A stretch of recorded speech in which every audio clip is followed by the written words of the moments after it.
Okay, another day, another PSYOP, 6/12/2024. There have been some interesting escalations following the same theme, which we have been tracking for several weeks now, specifically about the nuking of Seattle. And interestingly, I was just listening to Jurassic Liars to Garo to see what is his post-action review about. Seattle's still standing, if you haven't noticed. So I thought, well, what has he got to say about this? And interestingly, he said, and I didn't haven't heard this yet, but 107. 107 is one of these JFK Jr. impersonators. Yesterday, he claimed that the White Hats, JFK Jr. and Q, stopped Seattle from getting nuked. So Seattle was saved. Thank Q. At least if you believe 107. And I don't. I think he's a grifter after JFK Jr.'s groupies, but we'll see. I want to start off leaving responses and comments on a lot of the replies you all made to my last video, and a lot of people were, rightfully skeptical about the prediction date, as you should be. We should be skeptical of our own methodologies until we fine-tune it, which is what we're presently doing here. All right, we're joined by Violet Penguin, Armin Ree, Demetria 101, Jennifer Reeves, Ted Striker 112, 2112. Clockwork 113, a lot of important numbers. Lean Dion, Jungle Jim, and by the way, phones are open. If you want to call in, it is 563-999-3664. And I can also enable Discord most nights. And we've been doing a lot of Discord conversations recently. And that's going to be a feature. It has to be a feature as we merge with the offline, online, metaverse, meetverse, and activate our reporters. Ted Striker 2112. This would be ironic. What if Goldfinch had something to do with saving the Space Needle? Yeah, it would be. I don't know. I'd feel bad. What if I was, like, against the wrong person? What if Goldfinch is one of the good guys? What if all of the Q lore is true and they really are saving us, and here I am, doxing him, suing him, dragging him out for the leftist media to hopefully immolate, throw rocks at. I don't know what they're going to do to him. Like, listen to this. This is a true believer from a QAnoner, and you'll notice here that Trump is just gangster now. He's got these um, diamonds on his grill. Q is a small group of mostly military intelligence personnel working with President Trump to legally remove a corrupt network spanning all political parties from positions of power in order to end human trafficking and other evils. There are some people who still buy this. I certainly do not, but I am following it very closely because it's a government engineered psyop like everything else. We'll get into this conversation too about Musk sued over. I don't know if you saw the Drudge Report today. It's Space XXX with Musk riding a rocket, or a rocket provocatively between his thighs. Not an image you want to see before bedtime. This is nightmare fuel. But Musk, sex at work, ex-employees sue. Apparently it was a very sexist work atmosphere. And this is the same thing they said about Jeff Bezos. After they were making fun of his rockets looking like Dr. Evil's dong rockets, they talked about how it was a male-dominated, sexist workplace. Well, I've been describing how Musk is cosplaying right now as an alt-right culture warrior, so he has to be the sexist. It's part of his thing. And that's why he always brags about how many kids he has, and he says this is a population crisis. This is part of his persona. I don't necessarily believe any of this. The timing is notable too, as we'll go into this as well. And from what I've seen, it looks like what you would expect. A bunch of people at Musk's company acting like Musk, a bunch of clones, from what it seems like. He sets the stage, he sets the standards, and everyone follows. Musk's boundary blurring relationships with women at SpaceX. Now, the esoteric side, the deeper end of it, is that SpaceX is space sex. It is a fertility, uh, basically I guess you would call it a solar cult, but these are all fertility gods. This is Mystery Babylon. The rocket is literally an obelisk. So Pope Elon is being represented here as some kind of a deviant possibly, but the truth of it is He's a high priest of a sex cult. Forget Nexium. NASA, not only is NASA and the space program part of the Egyptian mystery school networks, but it is in fact a sex cult. Probably way worse than all the ones we've heard about.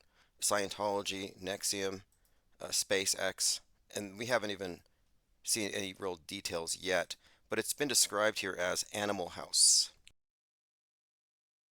Shocking details of Musk's conduct are laid bare in a new lawsuit by 8 employees who claimed it was an animal house environment, unbecoming of a company whose futuristic mission includes the colonization of other planets. Well, doesn't the colonization of other planets require having a lot of babies? I mean, how can you colonize a planet without people? And you can't bring a lot of people, so it makes sense that you would, I don't know if you want to encourage this kind of behavior. Claims here his comments, which were constant, were repeated and mimicked by other employees. Imagine that. Musk says something, and his lackeys repeat it, which is how it works. He's like the meme lord. Anything he says just gets repeated. It is reminiscent of the charges that came out in Wall Street in the 90s, says Ann Shaver, one of the lawyers representing the plaintiffs. It's shocking it's happening in California in the 2020s. We'll have more on this later.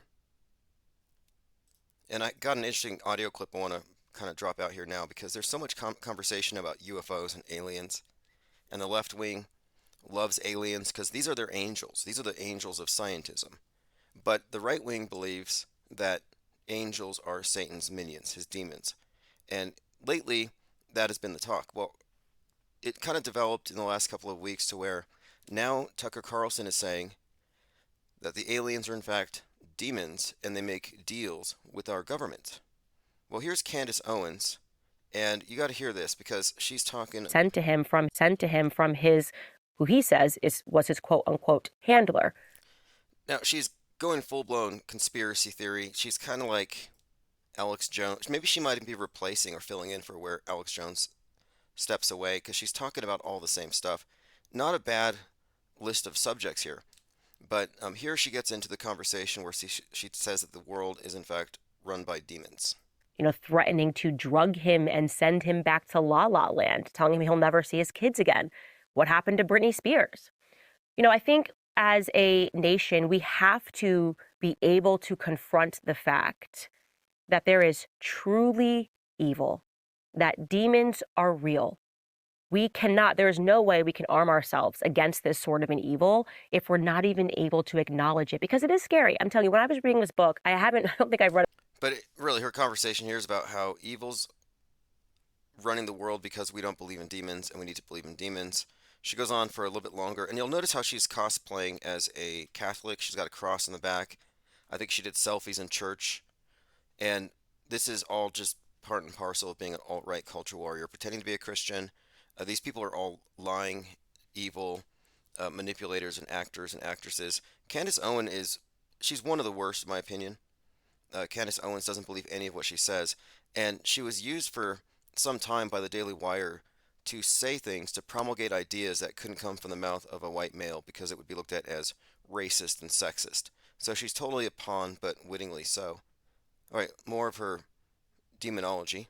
Read a book that quickly since the last Harry Potter came out, but I was chilled by not realizing how much evil our government has committed in the past.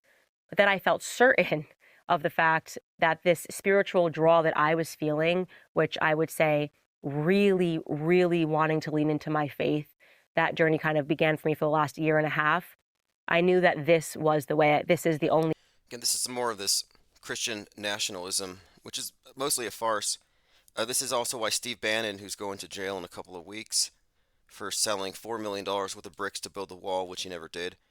Bannon was praying and leading a prayer group of alt-right influencers during the eclipse in April to prevent demons from slipping through the portals.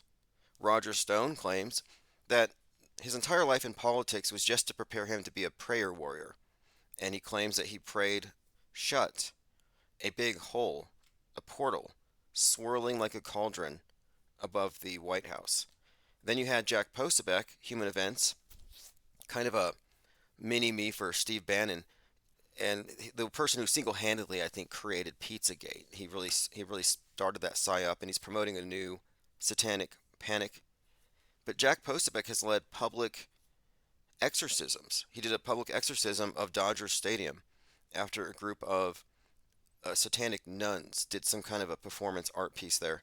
But this is endemic. This is just now part of what the right is about. They're spiritual warriors, and of course, again, my contention here is that this is 100% fake, contrived. Don't believe it. Okay, let's continue. And I have a lot of comments I want to read first, but let's go ahead. Ted Stryker says, I hope JL calls in. Well, JL just recorded a stream, and I was just listening to it. Haven't heard it all yet. But again, he claims that somebody said 107 claims they stopped Seattle from being nuked, which is just a strange plot twist. And then we'll get into the headlines. There's quite a lot. The space station. Okay, did we not say that the space station would have issues with this Boeing Starliner based solely on predictive programming? When I say we do predictions, we don't do dates. We're reading the trends. We're reading the news stories as they're rolled out and as they're acted out on the world stage as though they're organic and authentic. Well, space is fake. I mean, up. There is up. What's up there? I don't know. I don't trust what they show me. But their version of space is a construct. It's mostly allegory for higher states of consciousness. It's cosmism. It's theosophy. It's actually a new age heaven. But anyway, the Boeing Starliner is having additional issues, which I'll get into as well, having to do with some kind of, I guess, what is it called? Compression sickness. Boeing assessing possible impacts of the helium leaks. Boeing Starliner stuck on space station as more leaks are discovered. Now, again, we should not be able to predict this stuff. Why? Well, because one, this is rare. You don't really have things like this happening. We shouldn't be able to predict reality, and it's because it's not reality. I shouldn't be able to say, I don't believe in space, but I'm pretty sure that this next mission is going to be fraught with technical issues. But yet, here we are. We've been pointing this out ever since we first saw Boeing associated with Boeing Starliner. I said, look, this mission is cursed. It was delayed, delayed, delayed. 5 of their thrusters malfunctioned, and now they're having issues. In addition to this, the astronauts' stay will be extended to June 18th. And then you have Sunita Williams, one of the Wills. And by the way, one of the astronauts who from Apollo 8 who photographed Earthrise crashed and died in a place near Seattle. 90-year-old. So that's another William, another connection. But anyway, Sunita Williams has a space bug. She caught space AIDS at the space station, or whatever. I'm not sure what it would be. She brought something up there, and this has something of a tie-in to the evil alien concept. If you've seen Sputnik, the movie Sputnik, which came out in August of 2020, was about a bug caught by the cosmonauts that actually was an alien which took up residence in their esophagus. And then it would feed at night by crawling out and terrifying its victim in order to feed off its stress hormones before devouring it. But anyway, findings from the study indicate under stress the ISS isolated strains were mutated, became genetically and functionally distinct. So they've manufactured new viruses in space. A new headache is mounted for NASA's Indian origin astronaut Sunita Williams and 8 other crew members. I always thought it'd be a real problem if one of them got pregnant in space. I had a whole movie script concept for that, but my premise, if I were to, I mean, my concept here was that this would be some kind of something so problematic that it might even result in the exposure of the hoax. But anyway, I don't think they could pull that off. They found a multi-drug resistant bacteria which has evolved to become more potent. Maybe it has something to do with astroplastic. You know, space bugs doesn't surprise me at all. Are you all familiar with astroplastic? You don't want to know what it's made of. Astroplastic is mostly um, theoretical. I don't know if they're actually using it right now, but it's the idea that they can make plastic utensils or anything really, but they can make stuff out of recycled astronaut excrement. And that's not the worst thing they've come up with, but yeah, this is a thing. Here's an article. Astroplastic making tools from, yep, which could save room on the spacecraft and reduce the need to dispose of solid waste. Terrible. 3D printing with human waste, astroplastic. So there you go. You go to space, you can catch yourself a space bug. And again, don't use the plasticware. IPS adding some additional context we thought you might want to know. Okay, continuing here. Dinah South says they made a reference to movies. How silly is that? Animal House. Oh yeah, everything up there is a movie. Animal House, we'll add that to the list. Animal House, Willy Wonka, and the Chocolate Factory. That's certainly a part of it. Mars, A Technical Tale by Werner von Braun. Alan Smith says, hello all, good catch the live stream in real time, exclamation point. Alright, let's see here. Catching up on comments, there's so much here. Elephant Tusk says, the elites are not omnipotent.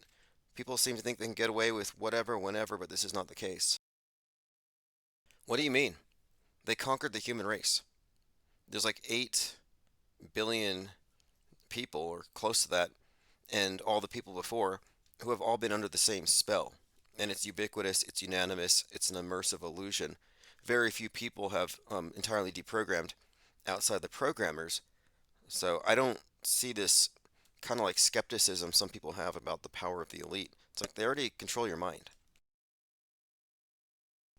Elephant Tusk says William Shakespeare was the first man to get the jab juice. That's right, a guy named William Shakespeare in 2020. And I think there was something else about it too. His sister was named Margaret, which is also William Shakespeare's sister's name. Yeah. Bill Shakespeare, 81, got his in December, shortly after 91-year-old Margaret. Mr. Shakespeare died on Thursday. So he did die, but this whole thing was just a reference to the world's a stage. The first among the Britons to receive the pokey was named William Shakespeare. Yeah, okay. World is a stage. Again, breaking emergency situation on the ISS, hyperbaric exposure to the commander, multiple DPS hits. So here's something else. This isn't the space bug. This is another issue. So in addition to the thrusters and Boeing in general, everything from Boeing falling apart, and one of the astronauts having a space bug, you've now got hyperbaric exposure to the commander. And I don't know if he's going to die, but it says, well, 180 for suited hyperbaric treatment. Section 3 for oxygen post-splashdown. That would be my recommendation. I'll copy. ominous music. This is from the live broadcast. I have a few more clips here. But we'll see. We'll follow up on this. I'm just saying this whole mission has been what we had predicted it would be. All right, it says on board the ISS at 5:28, audio was aired from a simulation audio channel on the ground, indicating a crew member was experiencing effects related to decompression. Okay, that was only a drill. The audio was inadvertently misrouted from an ongoing simulation where the crew and ground teams trained for various scenarios in space and was not a real emergency. The ISS members were in their sleep period at the time. All are healthy and safe. All right, so they're not experiencing that particular emergency, but it went out. How did that even happen? And I read this thing from the flight director of Apollo 11, who said that back in the late 60s, their simulations were so good that they were indistinguishable from the real thing. So if you were participating in any of these since the 60s, so if you've been a part of NASA, you're participating in an environment where you can't actually determine whether what you're a part of is real or a drill. All right, moving on. J Dig says they found a black goo space alien on the ISS in the movie Life from 2017 starring Jake Gyllenhaal. Oh, interesting. I haven't seen that one. So another Donnie Darko connection. And the latest movie on the ISS would be ISS. Came out on 119. Donnie Darko came out on 119. Recurring themes between the two. Interestingly, Jake Gyllenhaal, Donnie Darko, was referenced throughout Leave the World Behind. Rose, the character Rose, is basically Donnie Darko. They call her Donnie Darko. The significance there? Well, that movie, Leave the World Behind, is all about planes falling. And when all this stuff started happening with Boeing, and you had these Boeing whistleblowers, but Boeing was just a big meme this entire year, people were referencing just like Leave the World Behind. So this is very interesting that Jake Gyllenhaal would be associated with this. All right, continuing. Ted Stryker says the sped up footage of the Boeing docking the ISS was laughable, especially with the Earth in the background. See, I haven't seen it yet, and it looks fake. And if you believe in it, you have to admit that you believe in something that looks fake. And when I analyzed the ISS movie's special effects, I noted that they dumbed down their ability to fake zero G because they didn't want to make it look realer than the quote real space station. Yep, they said it was a mistake. Violet says, was it a mistake while they were sleeping? They're playing games. Exactly. I don't think this was a mistake. Maybe this is, I'm not really sure, but not a mistake. The timing of it is too perfect. Okay, continuing. And isn't it funny how, even if it's real, it's also fake? It's a drill. It's not even, it's a drill whether it's real or not. So we live in the desert of the designated real. When they say it's real, it is, but until they say so, it's not. Diana South says hyperbaric oxygen therapy is a well established treatment for decompression sickness, a potential risk of scuba diving. Right, see, that would be a real risk at the neutral buoyancy lab, where they pretend to be astronauts when they swim around in the pools. All right, now I'm curious about the space bug. They're just going to have to nuke it. I mean, not literally, but they're just going to have to, I don't know, I mean, quarantine the ISS, don't let them back down to Earth. Let them stay up there. But if they're mutating new variants, I say leave them up there. They're already conveniently quarantined. By the way, phones are open. Numbers on the screen. It is, well, actually, let me put it up there for you. Sorry about that. It's 563-999-3664. Let's continue. So the ISS is having no emergency. It was a lie. Well, this was wasn't a lie. How would you describe? It's perplexing because you're like they're always lying, but this lie was a false lie. So we got to stick to the true lies. So like yeah, this is the false lie. Wasn't really one of our true lies. It's not going to be one of our official lies. It's an unofficial lie, unapproved lie. So it was a drill. Okay, fine. Okay, continuing. You have breaking on the ISS commander suffering from decompression sickness. Alex Jones is still in the news despite the fact that they've already just terminated him. He's being liquidated. And he's being Alex Jones. This is the thing that he said today. Break their necks at the end of a rope. Alex Jones threatens people who lied to Trump. Conspiracy theorist Alex Jones says he wants to pull the switch to execute Dr. Fauci and anybody who lied to Trump. All right. Now, I'd be happy never have to mention this person again. The fact of it is, he is there to create a grotesque caricature to impugn the motives of anybody who questions the mainstream media. But he said it's the right thing to do, that they be executed. And if the juries decide to hang them, I'm not a wimp. I volunteer. I think it should be public. I will pull the lever. So he's willing to publicly hang people. That's where Jones is at, which is kind of it's not as extreme as cannibalizing his neighbors, but he says if they're convicted by a jury of treason, I would personally, on a national TV stage, be there to pull the switch and to break their necks at the end of a rope. All right. Just keep that in mind. And here's something too. X-Files creator Chris Carter says that the reboot of X-Files was based on Alex Jones, and the story's covered on InfoWars. So, yep, X-Files creator. This is more, was it Life Imitates Art? Life Imitates Psyops. X-Files creator Chris Carter admits the reboot was based on Alex Jones, and the story's covered on InfoWars. Now, I hadn't really seen any of those. The creator of the X-Files did the whole lone gunman thing leading up to 9/11. I've been seeing a lot of these types of articles, former conspiracy theorists, and how they got out of the rabbit hole. These conspiracy theory believers went deep down the rabbit hole but found a way out. Now, I went through a few of these, and it became very clear to me that none of them went far enough. None of them went into auto hoaxing or media deconstruction. They just go into red pill territory, which is a more extreme version of mainstream. Conspiracy theories exist within a subset of the mainstream. It takes the dream world into a nightmare. And they got out of the nightmare and they went back to sleep. But at no point were they in any danger of leaving the box. Here's a few quotes. Looking back, I realized those mysteries are soft points. UFO, Bigfoots, weird stuff. But there are other factors that made her vulnerable as an adult. Okay, anyway, it's talking about how she got her start with UFOs and Bigfoot, then got into the harder stuff like Sandy Hook and 9/11. For 15 years, she was a hardcore believer in conspiracies and secret societies and cults controlling the world.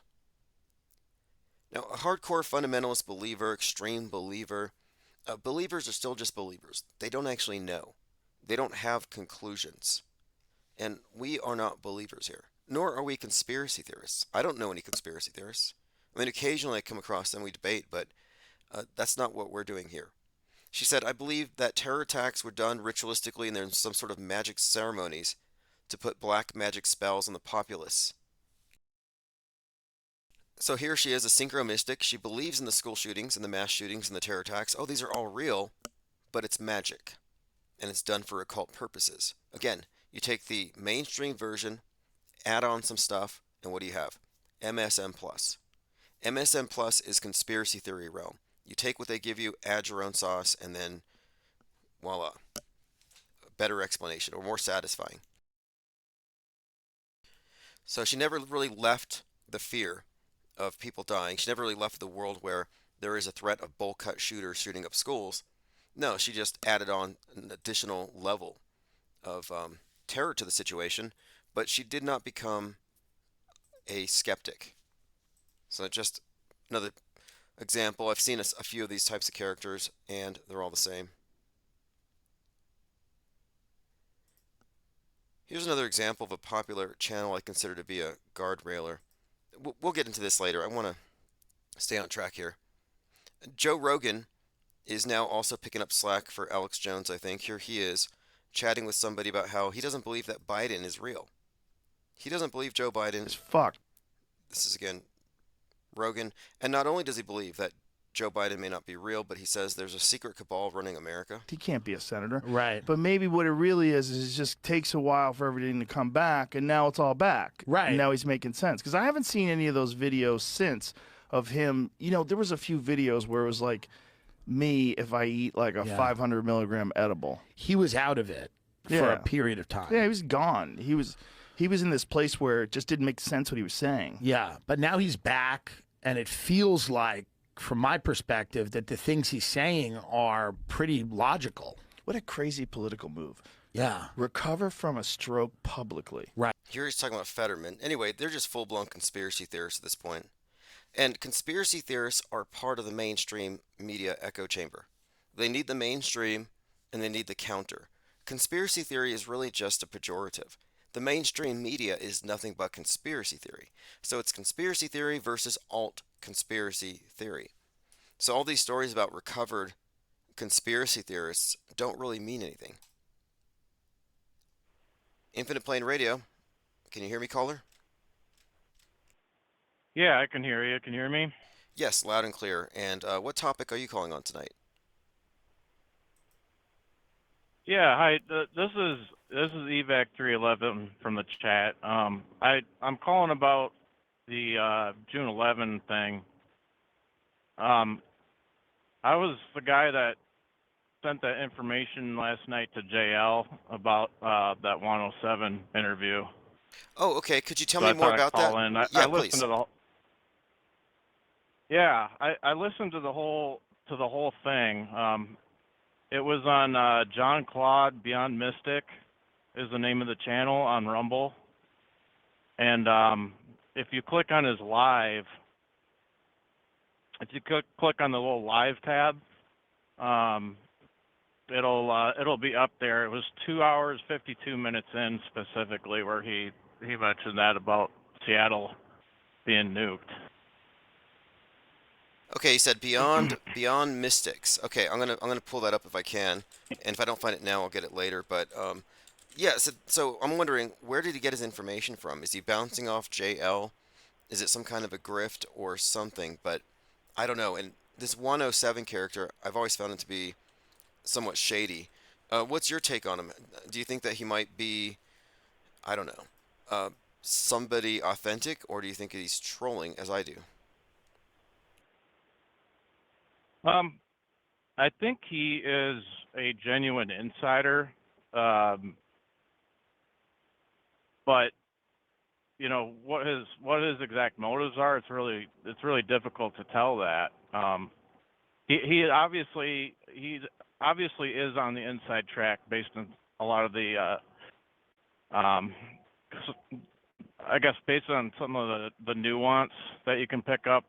Um, he covered a lot of topics last night.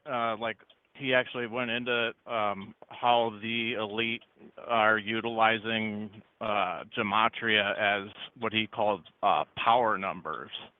Um, like they derive some sort of increased impact when they run their psyops and shit like that on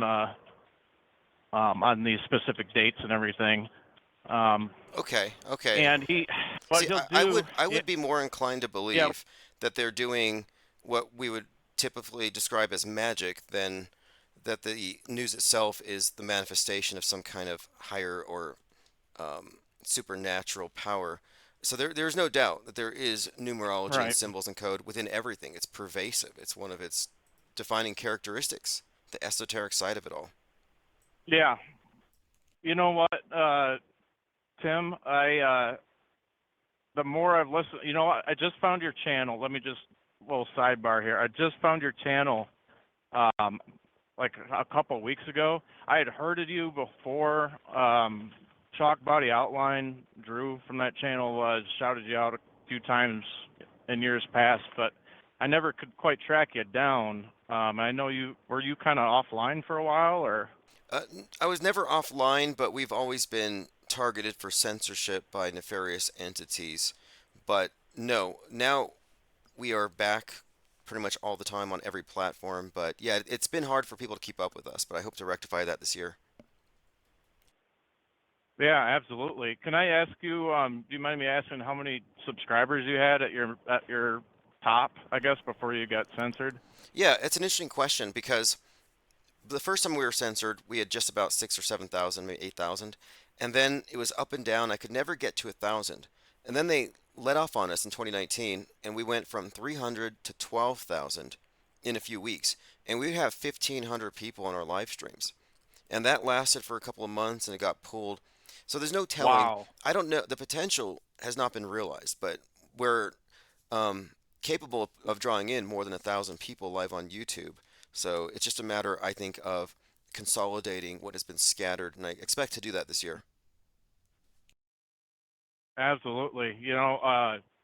I I have to compliment you on your voice. Actually, you've got excellent delivery, and you're just very easy to listen to. So it's yeah, I was kind of shocked. I've been kind of shocked these last few weeks listening. Just I'm like, you know, seeing that subscriber number where it's at right now. It's like, man, that's not right. You've definitely got I guess that appeal. Thank you. Well, that should draw in a lot of people, I think. I have a long-term plan and a long-term strategy. So I do think we're going to get our numbers exactly where they should be, commensurate with the quality of the content that comes from the channel and the think tank here. And as far as my live stream and my conversations on the phone and talking to all these different people, I credit DirecTV. And I don't even believe in geostationary satellites, but when I worked for them, I was in retention and 7 or 8 hours a day talking to angry people who've been screwed by a corporation, and then I had to take that conversation and try to turn them around into staying with a company and accepting some freebies. And I think that's probably what set me up for this. Yeah, it's a very calming voice, so that makes a lot of sense to me. That maybe you picked up some of those skills over the years just through experience. But oh, what was it? Oh, so I was going to mention something on the topic of censorship, and if you want to circle back to the gematria thing, I can go back there with you. But I just wanted to mention something that I've noticed. I'm sure you've noticed this too. But with the censorship, particularly on YouTube, it seems like you're on the air right now, but Yes. you've been taken off, you've been kicked off, but it seems to me that they throttle the censorship back and like up and down. Like they'll tighten the screws and kick a bunch. They always kick a bunch of people off, seemingly at random. Like there didn't ever seem to be a whole lot of the targeted stuff. I mean, in some cases there were, but it was almost to throw off. Like we didn't know what words we couldn't say or what topics we couldn't talk about, and some people could and some people couldn't. But it's almost like this like wave. It comes in waves, the censorship, and then they back off, and it's I find it very interesting. I've observed the same. I have seen that because right now we're in a period where they've laid off. I was never able to get more than a few hundred subs. It's always a joke. You wouldn't believe how many channels we've had pulled. I believe the number is easily over 160. And that's because we were targeted by a troll who had a specific methodology. But my point of it is, we were never able to stay up there very long. Everything I put up there would get flagged the next day, especially in 2021. But it seems like for the last 6 months, they've been hands off. I have two channels that are close to 1,000. One's more than 1,000. It's monetized. I haven't been monetized in years, so something has changed. And I do recall a few times where Google did hire 10,000 people all at once just to clean up YouTube. So they may have let a lot of those contracts expire, but there's definitely been waves of Mm-hmm. censorship. And maybe sometimes they let stuff go so they can monitor it and figure out what they need to censor next. A little bit of free speech so they can kill it. Yeah. Right, and we need to be all of us need to be talking in order for them to, know where the needle's moving to. Especially show like yours, that's very much, and not in a bad way, but very much on the fringes of things. Oh, with a cutting At least fringe. at least right now. With a cutting But fringe. It's like yeah, because I like that. because truly, if you think about it, the fringe has become the cutting edge because we are not bound by the parameters that keep them focused on the narrow view that the mainstream and alt media provide. So I do think that we're cutting edge in this. But yeah, hey, thanks for calling in, and I'm glad you were able to finally track me down. I'm gonna have to put some more effort into Absolutely. marketing here in the near future.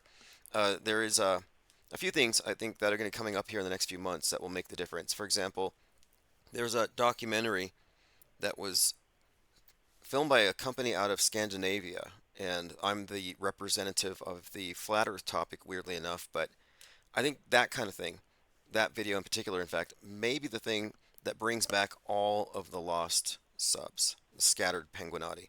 So our numbers should be much higher, but the quality has always been there. We've always focused on quality over Absolutely. quantity. So I know you had. Did you make a presentation in front of a city council about the ISS Yes, yes, and that or something to that effect? yeah, Yeah. and that's been going viral repeatedly. Several channels have put it up. It's been hit more than 1 million times in the last 6 months, and my intention is to do that on the regular. And I think that's probably one of the reasons why we've been censored. we were doing things like that. Billboards, we financed the Daredevil Mad Mike, and I think all that attention brought some blowback. But I think we're just about at this point on this channel where we're very buoyant, and I think we're past the point of censorship. Yeah, your style and your methodology are just from my perspective potentially extremely effective. But is there like a BitChute or like a landing page where I can go and find some of those videos of yours? Sure. The BitChute is Infinite Plane Society. That's on everything. But if you go to the main website, infiniteplanesociety.com or ips.monster, you'll have all the links. And I'm working on a few projects to Okay. consolidate everything we've done. We need to do some documentaries and maybe some kind of compilation of all of the IPS interactions with mainstream media because there have been a few, and these have been very pivotal moments for the think tank. But yeah, definitely go to ips.monster, sign up for the free newsletter. You get the archives to your inbox, live stream notifications, and you'll be kept abreast of anything else that develops with this channel. But yeah, I expect nothing but good things for this channel for the future, and we're always open to callers. And thanks again for calling. Oh, you're welcome. I was happy to do it. I was a little nervous. I'd never called into a show like this before. So, no, thank you very much. One more thing to slide in there for you. Quick little tip. Since I'm not really on like Discord or anything, but that 107 character. A couple weeks, maybe about 2 weeks ago, David Nino Rodriguez. He's another kind of Q guy. On his YouTube channel. I think it was about 2 weeks ago. He had 107 on, and it was really eerie because Juan kept emphasizing, look, a really scary event is coming, something horrible is coming, get ready, brace yourself, and just randomly sprinkled throughout that episode, there was a mention of Seattle, and then separately a mention of Elvis in that episode, and it was very, it seemed very forced, or like it was intentionally dropped in there to just drop those key words into that broadcast.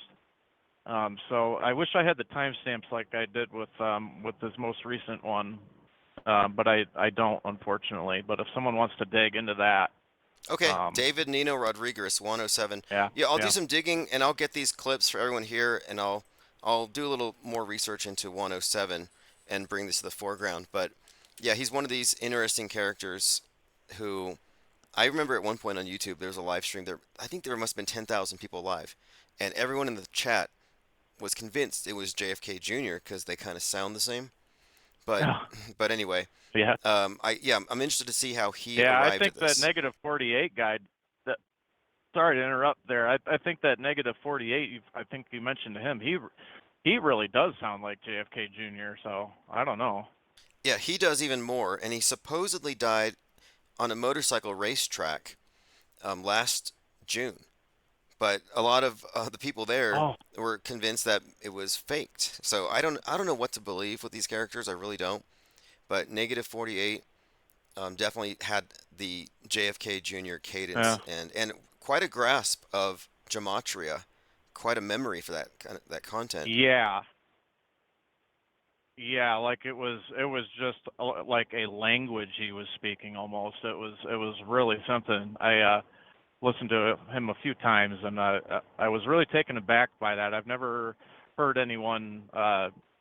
He was speaking. You've heard it, I think. He was speaking through the numbers almost. Like every word he would say had like a numerical significance, and then he would express that and then move on through his sentences in that way. And it was just amazing. But that the 107 interview from last night on John Claude Beyond Mystic, if you ever have the time and you want to sift through that maybe at 2x speed, he can be a little long-winded, but he covers now. I don't give him 100% credence. I don't know where his allegiances really lie or what his motives are, but just based on some of these hat tips that he's been throwing around. I do listen to him, and he covers like where we're headed with the currency. He gave his view on how the elite are using gematria, which I'm kind of with you on that, but it was interesting to hear that, and how there's almost a back and forth and a wink and a nod to them. It's almost communicating in plain sight. Yeah. Where the people Yes. in the know can read these articles and go, oh, okay, that's us, right? There were a lot of topics covered that may be of some interest to you, so I just wanted to mention that to you. Okay, I bookmarked those, and I'm on his page right now at Beyond Mystic. So I bookmarked those. I'll look through it probably at 2x speed, like you. I usually do that anyway. When I'm and this is great though. This is why we have a think tank as a format, because I would not have encountered this material because I don't have time to dig through 107. But we have a mutual a connection with JL, and through him or through no, I'm sorry, it was Chalk Body. But anyway, just how the information trickles to us, so we're able to get to these clips, because there's a lot of us scouring the internet here on the Fringe, and I don't know everything about these sources, but their information is of interest to me. Yes, likewise. Thank you so much for taking my call, and hopefully we can chat again sometime. Okay, thank you again. Have a great evening. Okay, I'm going to get You on over too. to the next caller, and I do have links to that Beyond Mystic, and I want to get some of this info from 107. Okay, next caller. Infinite Plane Radio. Hey, is this me, Tim? Yes. Is this me, Tim? Yeah, this is you. Yes. Hey, this is Nick Finger from the chat. I just wanted to call. It had been years since I had thought about this book that I read before I was aware of the fakery that's all around us. The book was published in 2009, called Chronic City by Jonathan Lethem. And basically the premise is there's this guy who was a childhood actor, washed up, but he still like ran in the circle of all the famous people in New York City. And he thinks that his girlfriend is an astronaut on the space station. And they have love letters that go back and forth to each other that get published in the newspaper, and he's part of this whole world stage thing. But it turns out that the space station is fake. His girlfriend dies up there. But there's all kinds of other crazy things in the book. Like the book predicts the coming of NFTs. The book has there's this crazy part of like the big thing in the news in the book is there's this tiger that gets loose from the zoo, and it's terrorizing all these people, and nobody sees the tiger. It's just kind of like this fake news thing that keeps everybody in their apartments. And anyhow, I forgot all about that book, and I remembered it today, and I thought that it would be right up IPS's alley. Sounds like it. In fact, it looks like it was influenced by, it says here on the wiki, influenced by Philip K. Dick, of all people, which, of course, that would be an indicator of where this goes. If you've watched Black Mirror, that's basically Philip K. Dick's work. Most of it is Blade Runner, Terminator to some extent. But anyway, yeah, this is Jonathan Lethem's Chronic City. I'll take a look at this. I'll take a look at it, and of course the aspects of the ISS are what interests me. I remember that. Yeah, I mean, I loved the book when I read it, and it was like this completely crazy idea at the time to me, but like now that I've learned all this other stuff about, I mean, I don't even think space is real the way they portray it anymore, but it's a great book, and I don't know how. I mean, I've never read anything else by that author. I don't know if he's a player on the world stage, or if he just got a few things right. But it's a great read. Awesome. Well, I'm just now assembling a list of required movies to watch for auto hoaxers, and I'm putting a list of recommended and required reading. Like for example, the book I'm reading now, Country of the Blind, about this cult or this cabal that controls the news and therefore history. So I'll put this on the list, Chronic City, and anyone who wants to get this list or read these books and call in, of course, I think you'll just add to our general pool. So many of us here play video games or watch movies, but the literature is another huge realm here we have to look into when it comes to predictive programming. All right. Well, thanks for taking my call, and I'm gonna keep listening. All right, thanks, Nick Fingard. Thanks for calling in, and call back anytime. All right, first time caller, and we have a book recommendation here, Chronic City. Chronic City. So there's a few other books that I've been talking about lately. One of them is Tom Wolfe's book. His books, A Man in Full and Bonfire of the Vanities, both have been connected to Trump. One of them has this Trump time, like turpentine, Trump time reference. It's the Man in Full. And the most recent movie based on it, A Man in Full, just came out on Netflix, is basically Trump. They repackaged it as Donald Trump. The use of books or novels and authors and inserting ideas into the collective psyche is really, I think, another critical area of research. Stephen King is another one who I would consider to be a self-aware meta-scripter. You can kind of determine who the insiders are, and that's one of the things we're doing right now. Instead of falling for the synchromystic explanation, there's no way man could be orchestrating these coincidences, we're looking for the writers. Like the author of Leave the World Behind, the book was said to be prescient and predictive. The author had this level of duper's delight. Rahman Alam, he had duper's delight when his 2020 novel Leave the World Behind, about going into a bunker, basically, that's how the world ends. That's what leaving the world behind means. But he describes how his book was both prescient and predictive of 2020.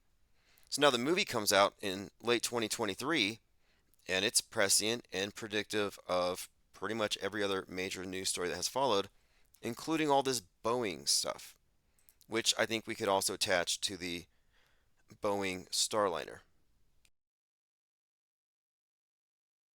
Okay, let's continue. And I'll look into 107 later on today. I have those bookmarks. I need to do what Fakeologist does with his archives. When he posts them, or when he talks, like if I call in, do an interview or something, he will post links to everything we talk about, whatever is referenced. And I want to kind of be a little more proactive with my links. One way I do it is minds.com/Infinite Plane Society. On minds.com, I tend to put links to everything. Cybertruck has a lot of haters in Albuquerque. There's an entire Reddit thread that is dedicated to people noticing Cybertrucks around town. Just as an example, everything wrong with Tesla's Cybertruck so far. And here they call it an incel Camino, like an El Camino, but they call it the incel Camino. But I've been looking into it because it gets a lot of criticism because it looks like it's been rendered with like Nintendo 64 graphics. But turns out there are some legitimate safety concerns with the Cybertruck. And by the way, I mentioned Blade Runner, Philip K. Dick. Cybertruck came out of Blade Runner. And the movie Blade Runner, the movie, it was set in 2019 Los Angeles, and that's when the Cybertruck made its debut.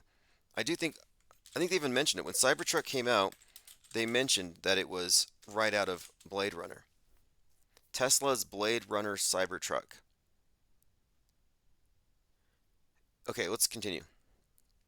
Now, by the way, the Blade Runner is a police officer who hunts down and kills escaped replicants. You could look at the replicants as auto hoaxers. This is some kind of mind virus carrier they have to get rid of. But anyhow, there's a lot of haters for this car. So I've been doing a little research into it, and it turns out that the Incel Camino's frunk is a guillotine. Imagine that, the frunk is a guillotine. What's a frunk? A frunk is the front trunk of the Cybertruck. And the frunk, here we go, bodily injury risk. It closes down and it stops if there's an object in the way. So it says here, it'll raise back up if it detects resistance from the front. For example, carrots, or you put something in there to test it. It won't crush it. However, a YouTuber put a carrot in the back of the frunk, and the vegetable is sliced in the corner in what has been described as the electric vehicle's guillotine. So if you have if you have a Cybertruck and you were to mess with the front trunk, and your fingers get caught in the sides there, I think they might get guillotined. It also has rust issues.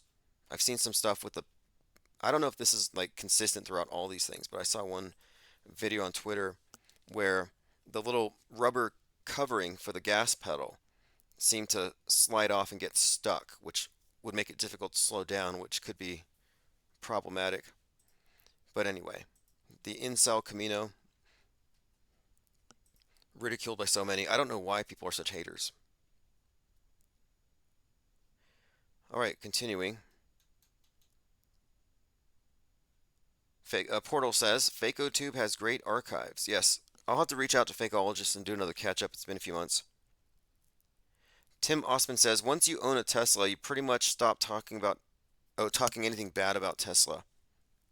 Yeah, the first rule of owning a Tesla is you stop talking bad about Tesla. The frunk is controlled by a system that can be updated. These are founding editions. It can literally be giving an update to fix anything electrical. Okay. Yeah, I figured this is just the beginning. You know, it's a new thing and it's going to have several iterations. Give them time to perfect it. Just hopefully no children's hands end up inside of the frunk. Lesko says it's ugly AF. I don't know what to make of it. I really don't. It's like a bad joke. But so is SpaceX. It's like postmodern art, some kind of big... It is an inside joke. It's a clown show, in my opinion.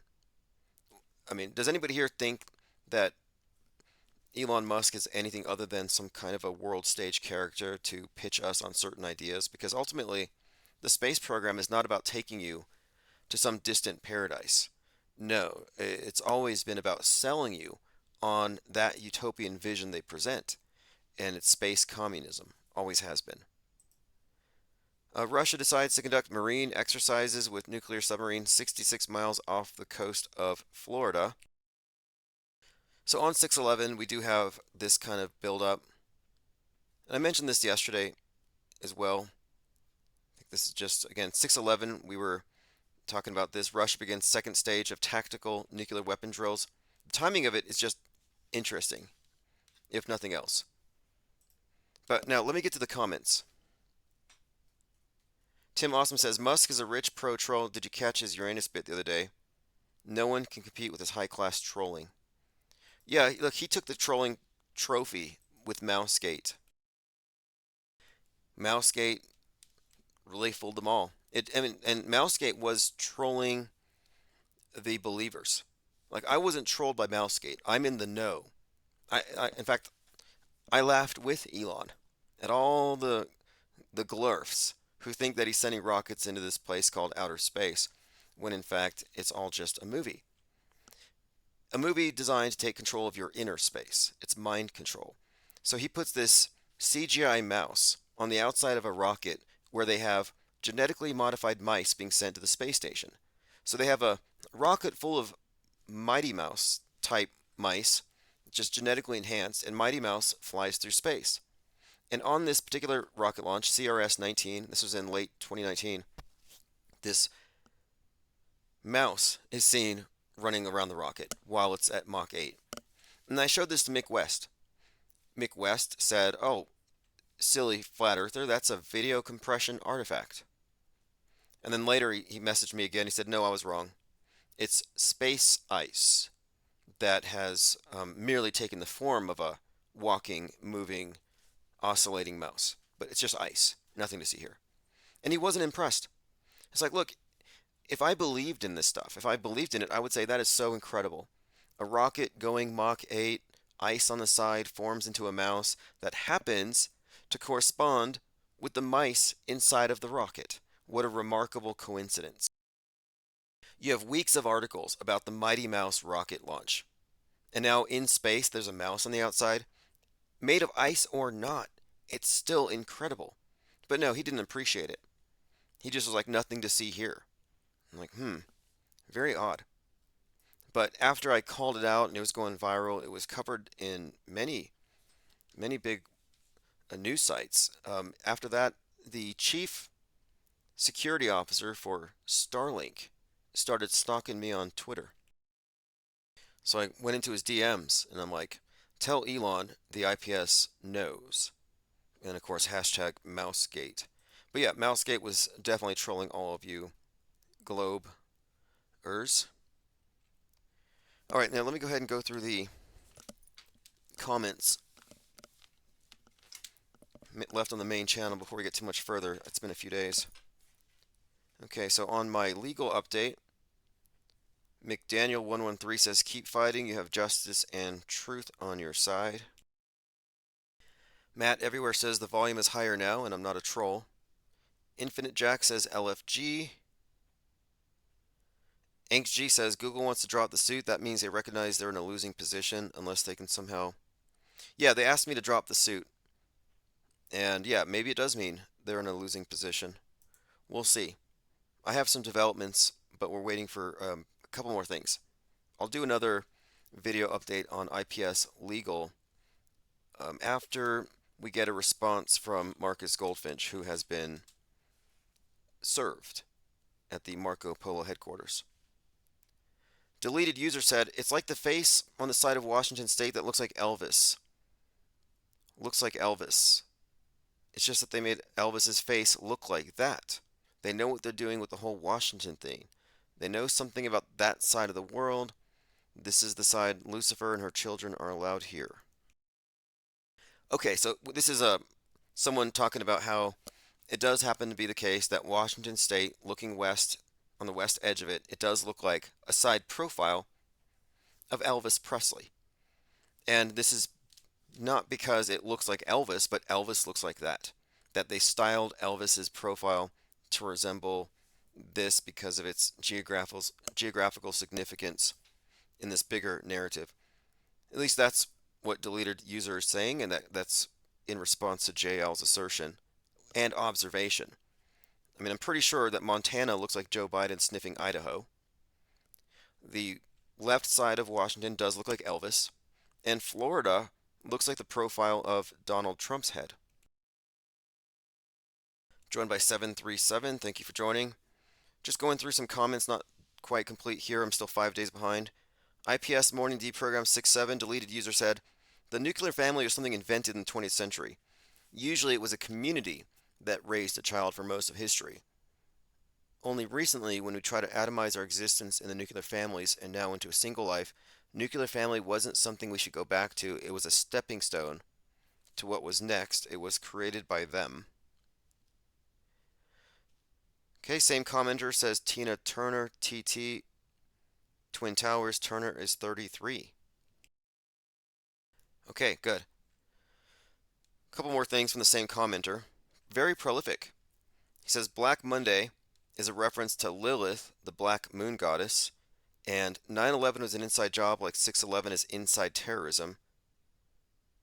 Yeah, that's what I was saying. 6/11, 9/11, there's a relationship here. Dillajob says, nice video, Mason. Thank you. Another commenter here says, Stanley is an anagram for Satan. And also Kubrick is a cube.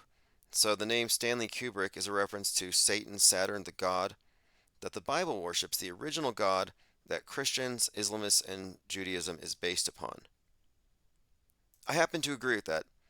I think all the Abrahamic faiths, and I even would say heliocentrism, is sun worship masquerading as science, but that in fact it is still basically the same. And it's not that they worship Saturn, but that there's a whole pantheon. But it's basically, I guess, this Saturn and Sun dialectic, and then there's the goddess. But It's a little more complicated than just that, but one of their primary symbols is, in fact, the symbol of this realm, apparently, and the symbol of man is all tied in with the concept of the black cube, or the monolith, which isn't precisely a cube, but the idea of the black cube and the monolith are pointing at the same thing. The monolith's proportions are likely because it relates to the movie screen. Violent Penguin says, lots of good info, need to take notes. If anything happens on 6/11, it's not a real thing. No one's going to die. Correct. About Hannah Reed, the crow on her arm, I don't know how I missed that. Yeah, it was a reference to Edgar Allan Poe's The Raven. So we're talking about the armorer who handed Alec Baldwin the gun to shoot up the chapel. Well, she did have a gothic sensibility to her, and one of her tattoos was a spider on her belly, which I connected to the member of one of the stage unions. I think it was Stage Union 44. They had been taken down the Rust movie set, and one of them was bitten by a spider and nearly lost his arm. And I thought that's kind of interesting, ominous. Okay, continuing. As soon as I seen that, the new crow coming up has to be connected to Trump. I'll have to look into it. I know there were connections between Crow Salvation and the Alec Baldwin Rust movie set. There was someone who was on both sets. And of course, Crow is associated with the onstage killing of Brandon Lee, whose father Bruce Lee died in a similar way, in a way predicted in a movie. All right, moving on. Benton says, brilliant hysterical commentary, cracking up. Thank goodness it's fake. Infinite Jack says, Discord is back. Yes, Discord is back. Go to ips.monster. All right, Steven Spalebarg. Trust me, that's how it's always been spelled. That's from Nick Fingar. Oh, the person who just called left a comment here with what looks to be a fake Mandela effect. All right, Thomas Hughes. Cool to see you, Tim. Been missing you live. Yeah, sign up for the newsletter, ips.monster. You will not miss any live streams. Okay, continuing. David Hazel, where can I get the intro song? Good question. I will put that in my notes. I'll send out MP3s to Patreon members and subscribers. And we're not even close to being completely through with all the notes. I'm bookmarking quite a lot here. A lot of 9/11 and other predictive programming at subliminalsynchrosphere.com. That was posted by They Lie We See. I will take a look. And I guarantee, and I haven't seen the site yet, but Subliminal Synchrosphere, I'm willing to guess, without knowing anything about this particular site, that they are mystifying predictive programming and they probably ascribe it to a higher power, which is standard, and we're in the business of correcting that misconception. Synchromysticism has been debunked as much as Mandela effect has been debunked. And when your theory is debunked, you just have to move on. All right, Paulo says, things are as you see them. If you look for the devil everywhere, that's what you'll find. If you look for good or God, that's what you'll find. In all, I'd warn that studying old movies to look for Satan is a massive waste of time on this planet. What do you all think of that? Fascinating take here. But is it a waste of time?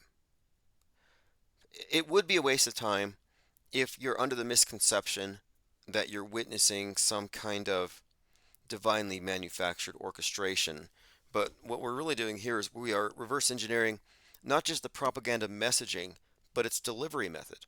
Because what we have determined is that the news is largely scripted in advance, in broad strokes, major psyops, and then with less specificity, the regular news, which bounces off of the main psychological operations, and it is always from the perspective of the MSM. So it's not quite the case that literally everything is scripted. That's a ridiculous straw man. What we are asserting is that our news is bent and our history is prefabricated. And these major news events that steer our history, transformative psyops, things that majorly change the narrative, yeah, these things are largely fake. January 6th, 9/11. We can point to a number of these things.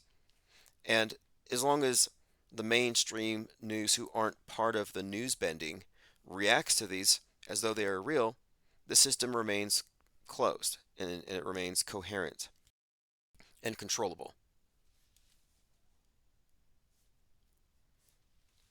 But I agree with the commenter here that if you look for negativity everywhere, you'll find it.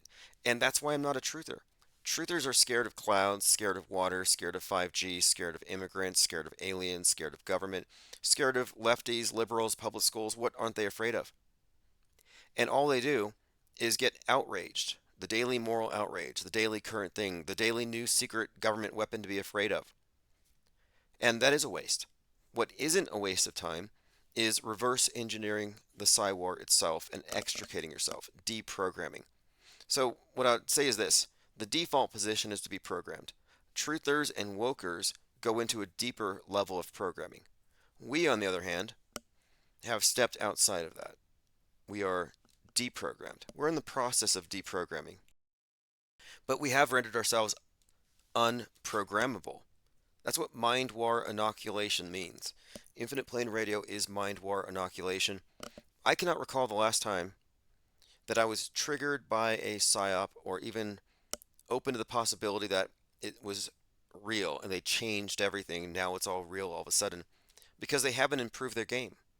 The last time they had me questioning was Christchurch, but that took 2 or 3 viewings frame by frame to understand the squibs that were being used, the CGI, the AVR. But what prevented me from being convinced and then just moving along forward thinking, okay, I've been wrong, these things are real, is I suspended judgment. And that's at the heart of skepticism, the suspension of judgment. It looks real. They look like they're getting shot. It does appear to be shocking. However, do I know it to be real? Wait for the additional facts to pile up and we'll see. So first impressions aren't good enough. You can't trust your first impressions, any kind of first impression when it comes to mainstream media psyops, because they might have good special effects. But when you sit back and you wait a minute, more information arrives. For example, Christchurch. Yeah, the first one was shocking but totally fake, but the second one was even faker. You actually had people getting up off the ground covered in blood or fake blood when they thought that they were, I guess, done with the scene. We had instances of multiple drills being carried out by the police in Christchurch that matched what happened with the shooter. For example, when they caught Brenton Tarrant, they used a pit maneuver, where they drive their police vehicle next to someone else's vehicle that they're trying to apprehend and they run him off the road and they pull him out of the car and apprehend him. Well, there were police doing drills for pit maneuvers, already dressed up, ready for action, when the Christchurch shooter drove by and they drew him out with a pit maneuver. And I believe this was described back then as a coincidence. And that's just one of many such coincidences. But the Christchurch shooter, Brenton Tarrant's rampage came to an end when these police were coincidentally doing a drill. All right, let's move on. Phones are still open for the next half hour or so. Next comment from Spirit Drodak 587. The Stratosphere Casino in Vegas is a mini Space Needle. Okay, continuing. Angst G says, if it doesn't happen this year, it'll happen next year in 2025. 1,000,000%. If you disagree, you're going to hell. Okay, I listened to Jurassic Liar's latest video, and that's not his take. I mean, he is convinced he's got the date right, but the year, obviously, it wasn't right this year. And he doesn't think it would make sense if the 8/4 event happens and Trump gets it, but I happen to think it does make sense. So we'll see. Okay, let's see what else we have here. John Francis says Garrow needs to delete the channel if it doesn't happen. I don't think so, because his research is good. I mean, who else would find out that JFK and John Hinckley's birthday was not only the same, 529, but that it's the 149th day of the year, which makes it the 35th prime. JFK, 35th president. You look at this stuff as pieces in a bigger puzzle, and it accrues value, and it does reveal quite a lot. There is code, and it can be deciphered, and he is a great decipherer, and you can't say his channel's not entertaining. I don't want to say it's entertaining for its own sake, because he has a serious intention here, but the content itself is rather interesting. So I'm definitely glad he's not calling it quits. Okay, continuing here. Throwing Pearl says, you need to conflate your various premises. There are dark spiritual forces working through men wittingly and unwittingly to accomplish their end. The willing submission of a free will to authority. Yes, I agree with that. And I think he quotes Bible verse Revelation 12. The dragon was cast out, devil and Satan, who deceived the whole world. He was cast out to the earth, and the angels were cast out with him. Okay, well, yeah, 1/3 of him, right? Some say that's why it's 33. I don't know if that's true, but it does kind of match up. But I do agree with him here that I do think there is, you could say dark spiritual forces.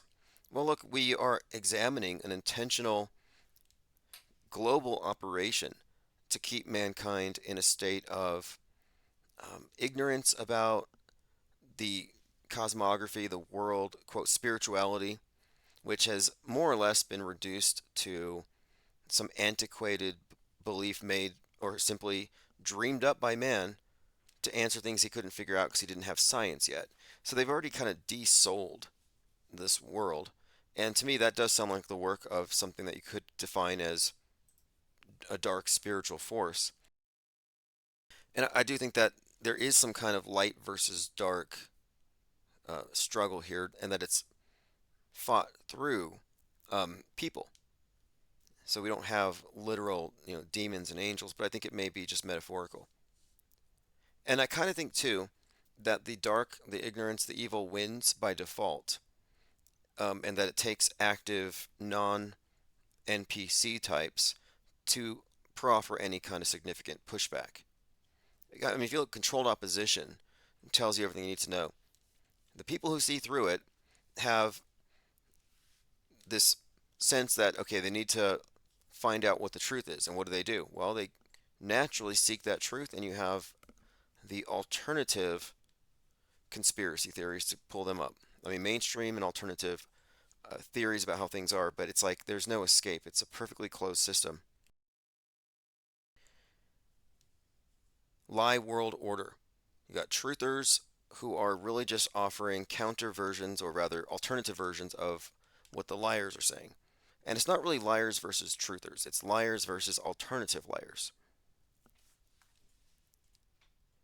The truth is outside of their black box. Man Bear Della says, my head and my ass have swapped places. Oh, I was talking about the Mandela effect, the body changes. Yeah, so there are some Mandela effects where they say they have more holes in their head, their heart has moved, and I don't know, I thought Stavely might have experienced that other one. But they do say their bodies are changing, and this is an interesting one. I have a whole documentary planned to explain how people arrive at these misconceptions. It could be anything. You have cartoons, you have coloring books, you have your whole worldview when you're a child in a very simplified way. Like any map of the earth that you see, South America will be directly below North America. Like the game Risk. Have you ever played Risk as a kid, the board game? And especially the older versions. The North America and South America were directly atop one another, but that's not how it is. Well, the Mandela affected believe that South America moved. And what is their basis for this? And I'm saying that I think a lot of these memories are formed off of simplistic versions of things. So you remember doing the pledge, and maybe you put your hand on the far side of your chest, but really your heart is more towards the center. So they say the heart moved. No, you had a misconception. All right, moving on here. Stranger Days on 610 said, I got $33 that says, a fat, greasy nothing burger is about to be served up with cold fries. Was it a nothing burger yesterday? Did anybody here feel like they were served nothing burgers? Or, I mean, I didn't have my expectations very high for Seattle getting nuked. I wasn't disappointed, and I feel like the conversation is advancing. Dewis in Paris says, I watched the first episode of The Man Who Fell to Earth, the 2022 series. Coincidence would have it, the alien goes to Seattle. Yeah, another connection. Man Who Fell to Earth going to Seattle. Man Who Fell to Earth is David Bowie. And David Bowie, of course, was in the original, but the new one has this actor who was, I think he was born in 1977, which I'll have to do a whole breakdown on that. I've done a review. But the new version has here we go, an actor who arrives on the planet Earth and then he goes to Seattle. That's like his first mission. There's a great deal of significance to this. It has some kind of climate change tie-in. I believe his planet was being destroyed by global warming, so he came to Earth looking for water. But the Seattle connection is something I have to look at. The future of the planet is in the hands of an alien who arrives on Earth at a pivotal moment in history. The show was canceled after one season. All right, well, that's it. I remember watching it and taking a lot of notes, and I did a review.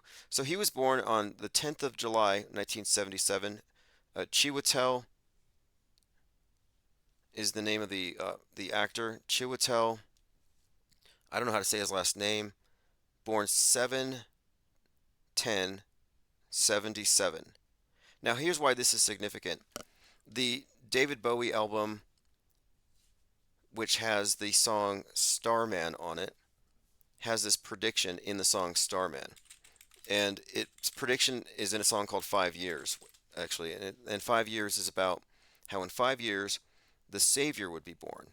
The Starman song is about this, again, Savior from space. Starman, Mr. Satan. Starman was the thing that Elon Musk sent into space. But the song 5 Years has been connected to this prophecy about the Savior being born in 1977, which is the year that Ye was born, interestingly. So Ye has been dragged into this conspiracy theory with Bowie. The Ye Bowie prediction. David Bowie predicted Kanye. Not a new theory. Kanye and Bowie, music's most WTF conspiracy theories. I don't want to get too deep into this right now. I've done a few articles on it, but the connection here is simply that this actor has the same birth year as Ye, and he is the savior from space, the man who fell to Earth. That is the replacement for, or the updated version, and of course this is the character playing the role that Bowie was in before. So he's replacing Bowie, and the tie-in here is that Ye is replacing Bowie. If you look at this Ye Elvis Bowie conspiracy theory, which again, it's pretty convoluted, too much to go into right now, but the prediction is contained in a song about somebody born in 77, and this guy's born in 77. Too much to get into now, but it does tie into the broader story because David Bowie correlates with David Bowman. He's the space oddity to correspond to Space Odyssey. Space Odyssey is about mankind's journey into the space age. And part of this journey into the space age is this savior who comes down to save us from ourselves, likely from global warming, among other things. Elephant Tusk says, Tim, I have another movie to recommend starring Jake Gyllenhaal, Source Code. I'll take a look. Anything with Donnie Darko in it is worth looking at. I recently watched Roadhouse with Jake Gyllenhaal, and in it he's compared to a character from a Western named Waco Wade, which is interesting because of Waco and because Donnie Darko, Jake Gyllenhaal, has been connected to Donald Trump. in terms of his predictive programming. In the subtext of Donnie Darko, yeah, it's about Donald or Donnie Trump. So Jake Gyllenhaal in Roadhouse has the one eye symbolism prevalent. One of his eyes gets punched closed. And he's compared to someone named Waco Wade. There's quite a lot more in there, but anything with Jake Gyllenhaal is interesting. Also notable is the director of Donnie Darko's father worked on the Mars Viking project.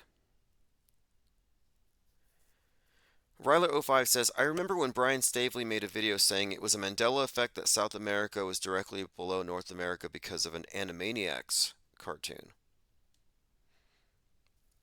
Okay, yeah, and it's kind of funny when you say, I remember South America was over here some more. Like you've never seen South America. Like you've seen it on a map, but you've never actually seen it to know that it has changed. The map is not the territory. Ryler says, I've been watching Netflix's Dark, which has lots of 33s in it. Yeah, it's about time travel or this portal and 33-year increments. And I believe it corresponds to the 33-year increments of 86 and 2019, which we've already talked about here. And I think the movie may relate to 1899, another movie. I haven't watched Dark all the way through. I probably should. But I have seen some connections between it and here it is. While 1899 is from the two Dark creators, there's no direct connection, aside from being a puzzle box series that will slowly reveal its nature over 3 seasons. Fascinating shows, and the symbolism is consistently used throughout all of them. So that whenever I refer to these, like the black cube, the monolith, 33s, 42s, we're not making this up. This is coming out of their content. Okay, I'm still not through going through my YouTube comments. Stranger Days had said, as to synchromysticism versus man-written scripting. And this has been the entire debate recently. What is happening? Is there a higher power writing the news, manipulating our media, introducing bits of predictive programming for events to come? Is it a higher computer? Is it the demiurge? Is it the devil? Or is it man?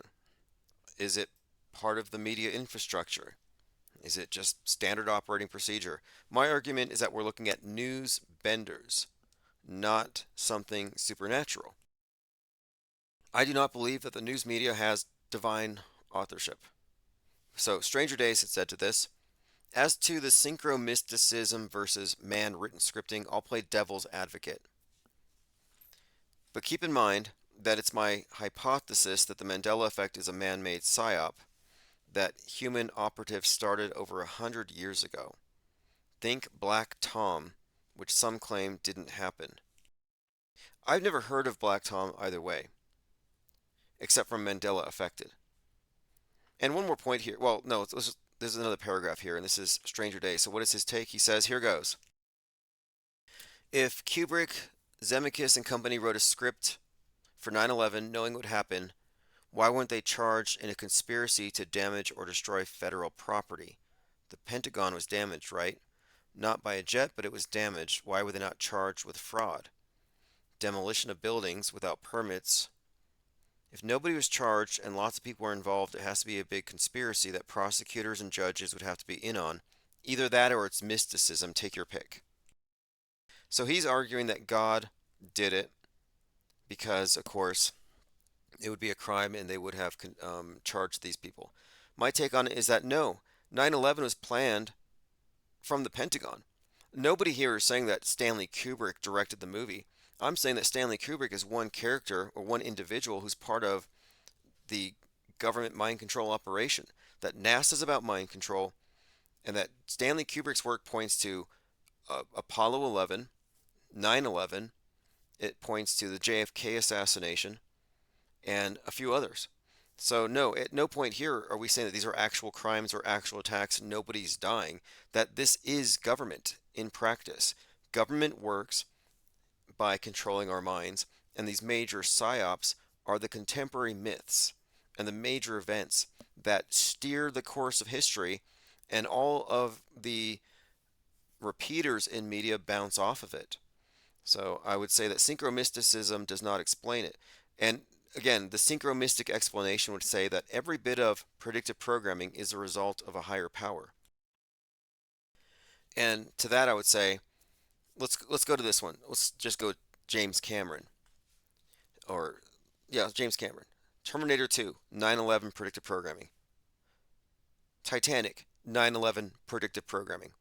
On 9/11, he's at the Titanic, which symbolizes the same thing as the sinking towers, and he is there on site when that happens. So just given this, we can see that not only does his body of work have predictive programming value in conditioning us to accept 9/11 as real, and that would include Terminator, that would include the entire thing with the Titanic sinking, but he was also physically at the Titanic on that historically significant day. To me, this is all human agency. Unless you're going to say that these directors are being guided by a higher power. Synchromysticism has no legs to stand on whatsoever. And for me to accept synchromystic explanations, you would have to prove to me or show me one bit of, quote, predictive programming that could only have been put there by a higher power that could not have been done by man. But now, as far as playing devil's advocate, I'm the devil's advocate here. The typical view is that the mainstream media will say is that it's coincidences. The synchromystics have been the dominant explanation for the last 20 years. It has been the synchromystics to say, man couldn't do this, it's a higher power. I'm the only one to say, no, I think you guys are wrong. I think this is done by man. So I am the devil's advocate here. Just making that clear. Sometimes people are like, I'm going to be the devil's advocate. What if the news is real? It's like, no, you're a media advocate. I'm the devil's advocate. You're still on their side defending their central premise. Skepticism begins with doubting that, not doubting the skeptics. Just an important point of clarification. Etheric Bliss says, don't get me wrong, I appreciate the effort of looking at numbers and aspects of it. I've looked into this JL cap before, but it always comes up nothing more, another grifter, grifting grifties, nothing more. Well, he doesn't make money off of it, so you couldn't call him a grifter. Dude got shouted out by Owen Benjamin years ago, and that's when I looked into him. Since then, I live in PNW, and when he came up with the whole Elvis Seattle thing, it grabbed my attention, but it's been the same thing over and over. He started deleting his stream so nobody could hold him firm to his BS. This person's very critical of JL's work, which is fine. It's a lost cause, and when someone does hit, it's no more than the blind squirrel theory at this juncture. Well, there are a few. I'll look that one up. I'm not familiar with blind squirrel theory. I'm familiar with Texas sharpshooter fallacies. The expression means that even if people are ineffective or misguided, sometimes they can be correct by being lucky. Okay, I see what you're saying. Now, I would say that there could be something to that. However, every year he's wrong on the year, but for the next 364 days, there's more buildup, and it's consistent with what he's been talking about. Now, I would say there's far more to substantiate the Trump head wound thing, which has been loudly echoed all across the media for months now. There's far more for that than for the Seattle thing. And you could say that the Seattle thing already happened in 2020. I think you could make that case. But the Trump thing is undeniable. And what JL has brought out specifically is Obama's role in it. And I never saw that. I'm like, what do you mean? Obama's out of the picture. Well, not really. And in the latest few instances of predictive programming for a JFK-like event, Obama's involved. Producer of Leave the World Behind, which has JFK assassination connections. And then you have the Brock Purdy Barack connection, Lee Harvey Oswald. Quite a lot there. My point being, I don't agree with his conclusions or the idea that we can have a conclusion that the world's going to end or that it's apocalyptic. I think it's another major psyop, another 9/11. I agree with him there. But I don't discount the value of the information itself. I find the facts themselves to be intrinsically valuable and useful. But anyway, here he goes on to say, I'm thinking you have a good thing going on here with the parallel media to deconstruct and analyze what is being pushed by the mainstream. And this can help in figuring out what the heck is going on. There's definitely a numbers game going on in the periphery, but I can't find anyone that can explain it away. Ever since Glynis in the Art Bell days, there's been no one who can fully break this phenomenon down. So don't sell me the idea that anyone can. Right. Yes, this is something to consider. Before 2012, nobody knew what crisis actors were, or the significance of the drills that seemed to correspond with events. If you don't remember, this is how it used to be. There would be a psyop, and Alex Jones would say, or somebody in that side would say, there were drills conducted nearby. And their explanation was, the drills went live. So the truthers believed that drills are being performed and sometimes they just, quote, go live, which doesn't make any sense to me. But that was the go-to explanation. It's like, oh, be careful if you're doing a drill for the DHS because they might decide to really kill you. A non-explanation, misdirection. So we're at a level now where we have peeled back a few more layers of this thing. And synchromysticism is another layer to pull back. The use of gematria calculators to predict things, yeah, that's a practice that I think could also just be dismissed.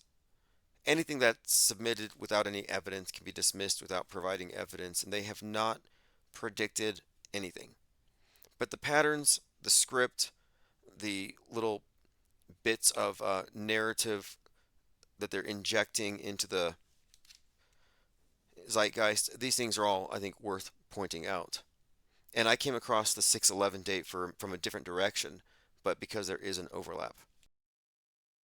He goes on to say, as far as the simulation thing, what difference does it make? This ideal has no bearing here, if I'm understanding this correctly.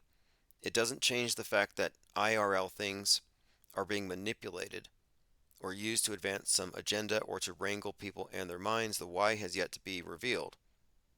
Would love to help move the unveiling of this along in any capacity, and I look forward to seeing where you take this. Okay, now that's another point too. I think simulation theory is largely gaslighting. Like Elon Musk once joked about how we could go eventually be moved into a simulation. And he had this duper's delight because he knows we're already in one. Your internal concept of the world is the simulation. The world is real. The world exists. Your internal concept, your interpretation is what they're messing with. That's the simulation that they mess with. And as long as you mistake that for the real thing, as long as you think that the world in your head is the real thing, that there's a one-to-one correlation, they can control you if they control your worldview. You are looking at a population operating from a place of cognitive dissonance because their default worldview doesn't actually align with the real thing. It's augmented with lies and distortions. When you step back from the screen and adopt a more agnostic position, you do get a stronger correlation between your internal concept and the real thing. Your map will match the territory, aka cognitive harmony. It's a fearless existence. There's nothing to be afraid of. A lot of these weapons of mass destruction, all these various scenarios, these doomsdays, these ends of times, eschatologies just dissipate.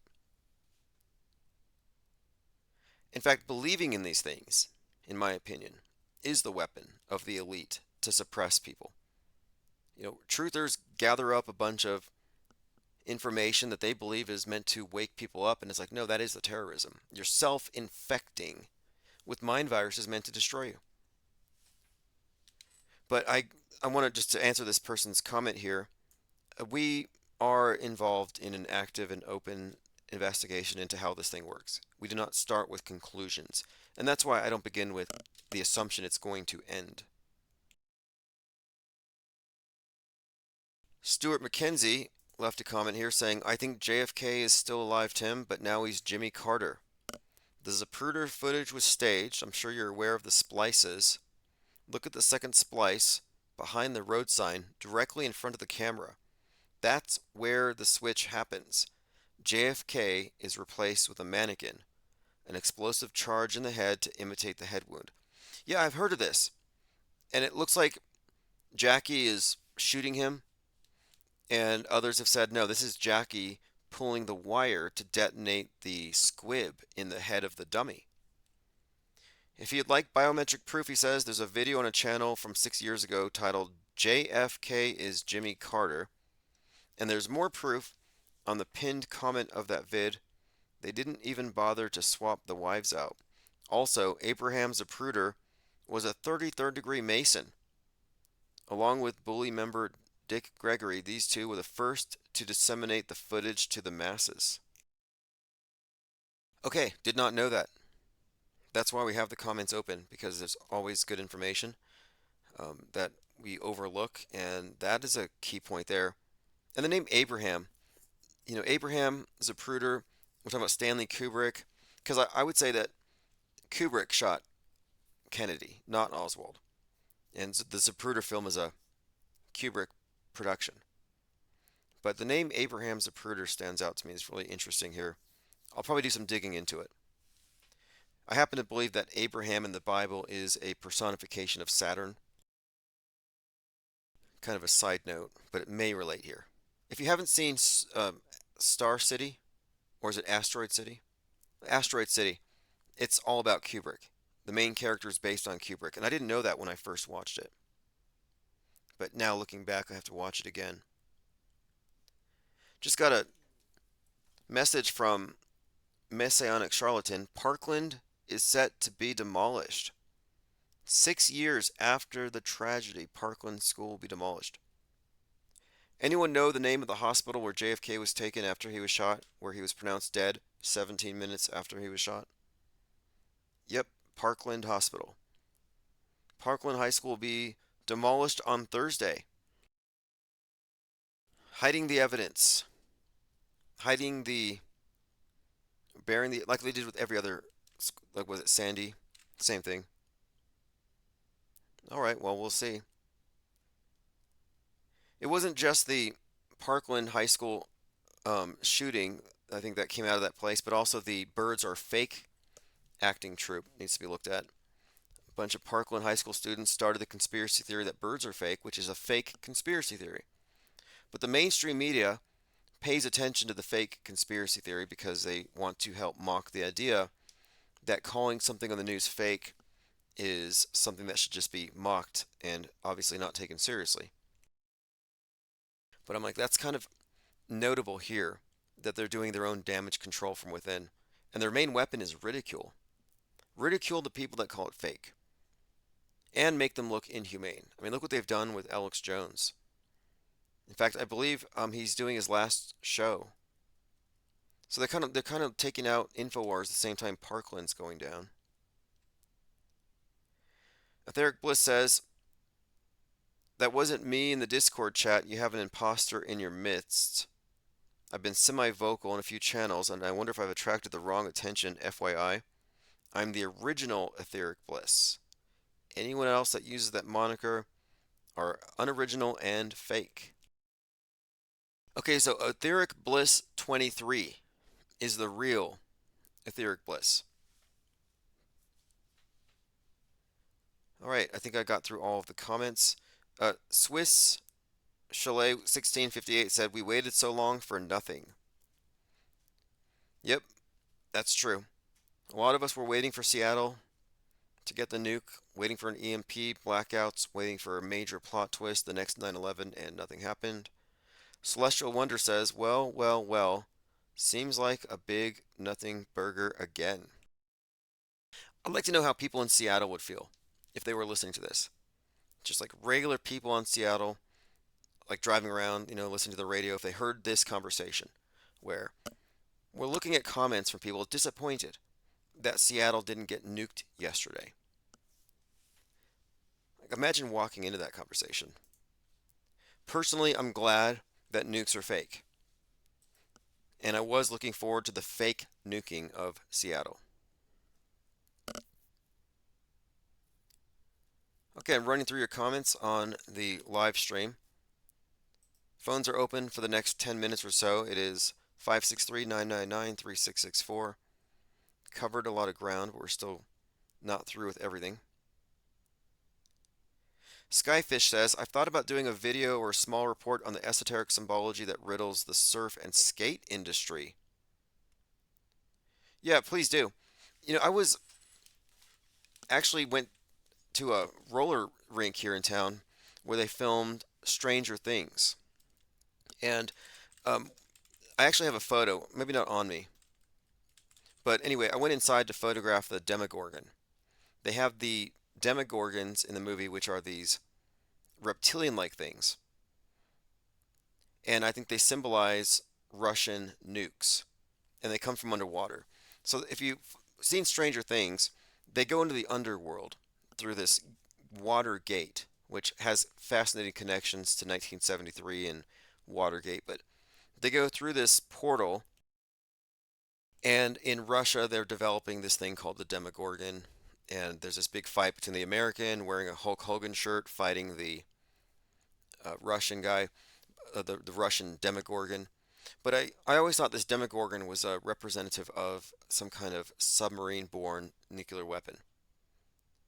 And of course, Stranger Things ends with Hawkland, which I think is Seattle, having an earthquake, like the fault line opens. And then you have what looks to be nuclear fallout or hellfire from beneath the ground raining down after. And that's kind of how the season ends. And this correlated strongly with the simulations done in Seattle at the time for a 7.4 earthquake, which they said would precipitate 42-foot waves that would wipe out Seattle. But anyway, I went today to the roller rink there, and I actually visited with these Demogorgons. I'll post a picture in the newsletter. But just another movie that reiterates the same thing: Russia, submarines, nukes. I mean, this goes back to Tom Clancy, Hunt for Red October. Okay, moving on. Commenter says the internet is a place of dead ends. www is 666. How do you arrive at that? Oh, 2 times 3? Maybe there's a few ways you can arrive at that. I mean, World Wide Web, enter the net. Oh, okay. English www transliterated into Hebrew is vav, vav, vav, which is 666. Nothing new here. Google Chrome, 3 sixes. Gmail, the Gmail logo. That's a Masonic apron. So you got Gmail, looks just like the Masonic apron, which is a club for what? Males, and the main symbol being the G. These are G males. Inside jokes abound. The Illuminati controllers love to rub it in your face because they know that you're hoodwinked.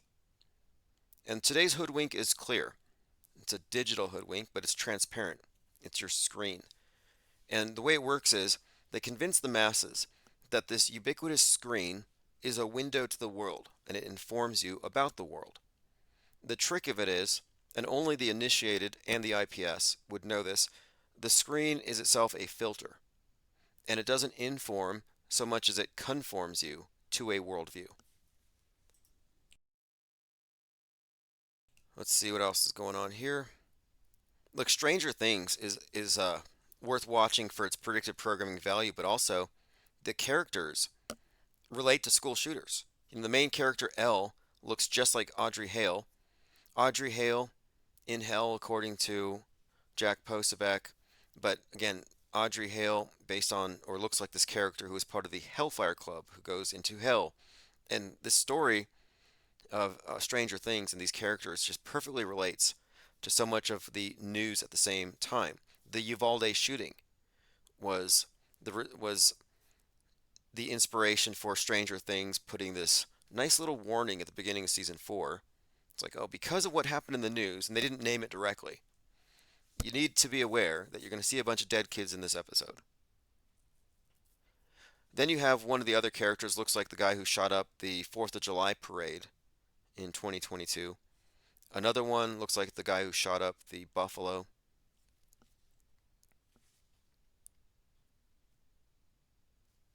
Oh, I see. Empty bliss, etheric bliss. That was an error. Got it. Got it. Got it.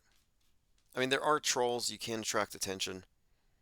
The internet is like 40% trolls, 40% bots, and then 20% real people.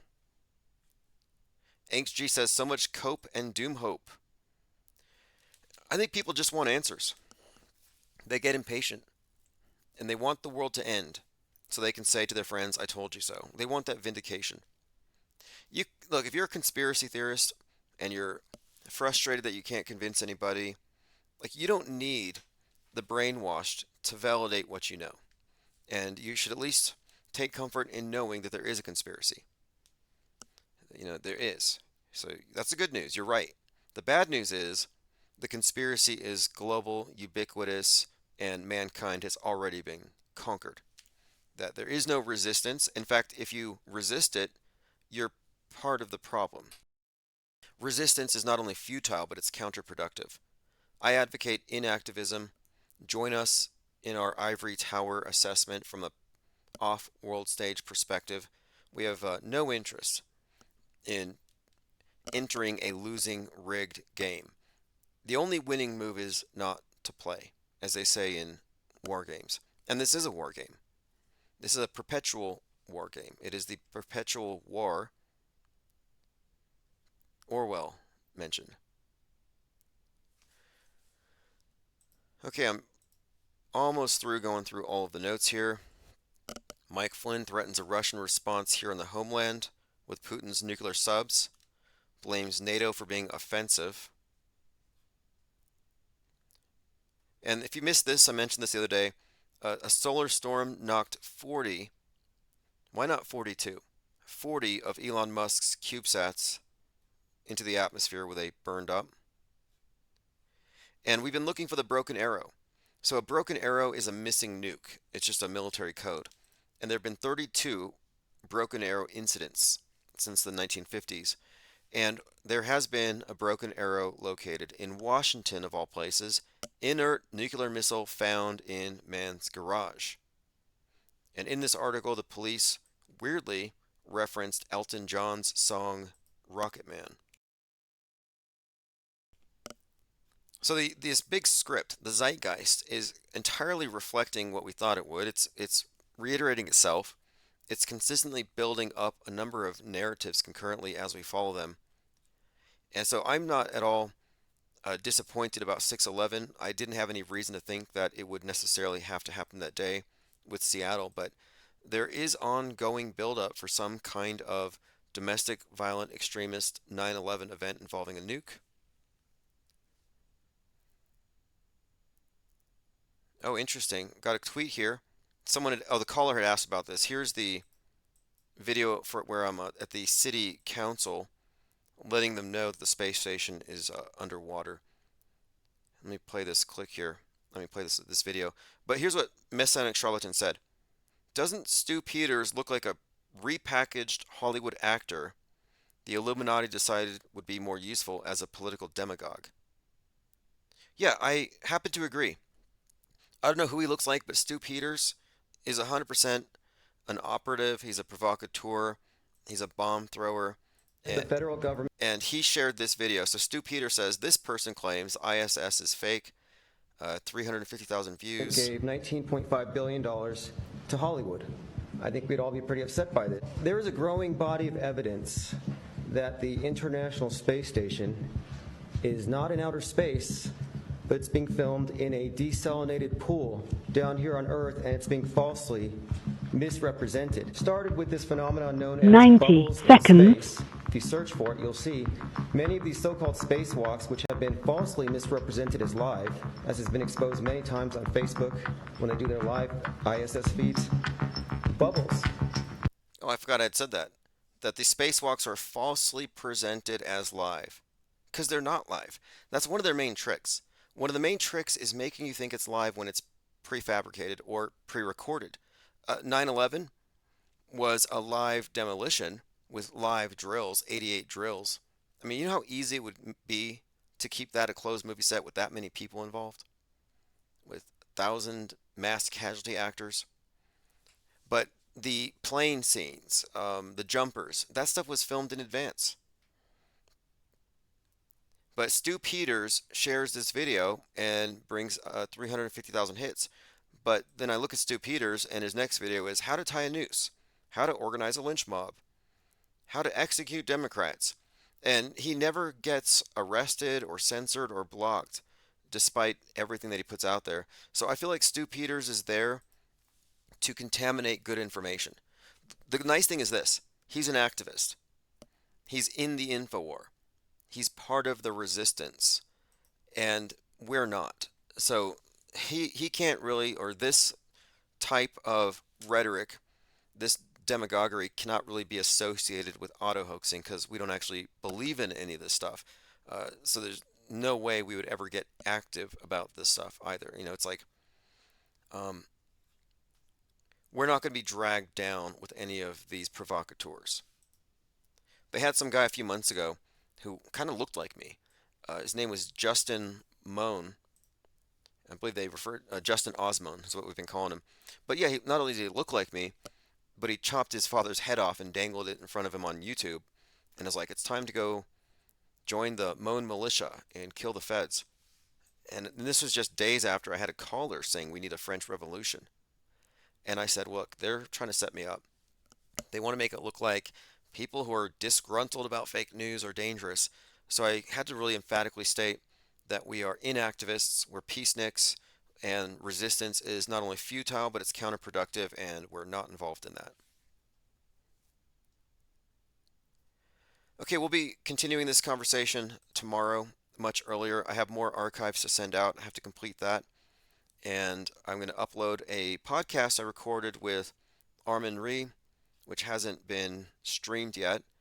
So I'll get that up there here soon. Go to ips.monster. This has been the Ips Deprogram for 6/12/2024. Just the Ips adding additional context to the daily bread and circuses that we thought you might want to know. This is... Look, I'll cut the malarkey. We're facing a critical... Chief Crow and the Flat Earth Worms Ball Earth Cult, which it is. And I'll put a link below.